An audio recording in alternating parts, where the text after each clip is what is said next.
బాగుంది. గుత్తి వంకాయ కూర అండ్ ఆలుగడ్డ కర్రీ చాలా అంటే చాలా టేస్టీగా ఉంది. అందరూ తిన్నట్టు తింటున్నది. తిందాం రా అని ఒక్క మాటైనా అంటలేదు.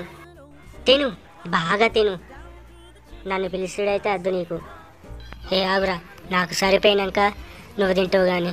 ఇది చాలా టేస్టీగా ఉంది. మొదటిసారి తింటున్నా వంకాయ, గుత్తంకాయ. గుత్తంకాయ ఎంత టేస్టీగా ఉంటుందా? మరి నాకు కూడా కొంచెం ఉంచు, నేను కూడా తింటానులే. చెప్పాను కదా నాకు సరిపోయినాక ఇస్తానని. కాసేపు ఉండు అక్కడ.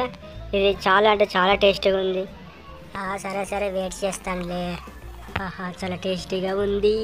వివాహ భోజనంబు వింతైన వంటకంబు వియారి వారి విందు ఆహా నాకే ముందు. చాలా టేస్టీగా ఉంది. టేస్టీగా ఉంది. నాకెంతో నచ్చింది. ఇది చాలా ఆరోగ్యానికి మంచిది. అబ్బా, కడుపు నిండిపోయింది. ఇక నువ్వు స్టార్ట్ చేయి. నేను అట్టట్లా తిరిగేస్తా, పోతాను. ఈ వైష్ణవి యొక్క గుత్తంకాయలు మొత్తం నిన్నది పోతుంది. నాకు కొంచెం వచ్చి అస్సలు ఉంచలే. ఆలుగడ్డ ముక్కలు ఉంచింది. ఏది ఏమైనా ఇది తినేయాలి. టేస్ట్గా ఉంది. ఉప్పు లేదు ఇలా, ఏం పర్లేదు. టేస్టీగా అవుతుంది. పూర్తిగా తినేస్తా.